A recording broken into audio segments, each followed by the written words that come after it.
Менделеев кестесі 82 реттік нөмірінде қорғасын химиялық элементі орналасқан. Бұл жер қабығында, бояуларда және косметикада кең таралған улы металл. Әлемнің көптеген елдерінде қорғасынды өнеркәсіптік өндірісте қолдану қоршаған ортаның ауқымды ластануына алып келді. Қорғасын денеге тыныс алу мүшелері мен асқазан ішек жолдары арқылы еніп, миға, бауырға, бүйрекке және сүйектерге өтеді. Сонымен қатар дененің көптеген жүйелеріне улы әсер етеді. Қорғасынның улы әсеріне әсіресе кішкентай балалар осал. Өйткені олардың ағзасы ересектерге қарағанда белгілі бір көзден ағзаға енетін қорғасынның 4-5 есе көп мөлшерін сіңіреді.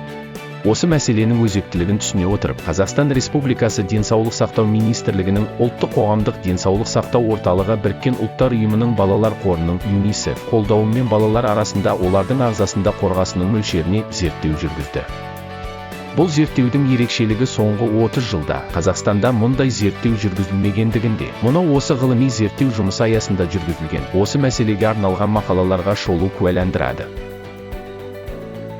Зерттеу республиканың ірі 4 қаласында Астана, Алматы, Шымкент және Қарағандыда жүргізілді. Жоспар бойынша 5 пен 7 жас аралығындағы 1000 бала қатысуы керек еді. Алайда COVID-19 пандемиясына байланысты эпидемиологиялық жағдай себебінен орталық қызметкерлері зерттеу жүргізуде бірқатар кедергілерге тап болды. Жоспарланған жас санатындағы респонденттердің қажетті санын жинауда қиындықтар туындады. Дегенмен аумақтық денсаулық сақтау басқармаларының көмегімен, сондай-ақ осы зерттеудің мақсаттары мен міндеттері бойынша кең ауқымды түсіндіру жұмыстарының және International Clinic of Asia серіктесінің белсенді қатысуының арқасында зерттеу аяқталды.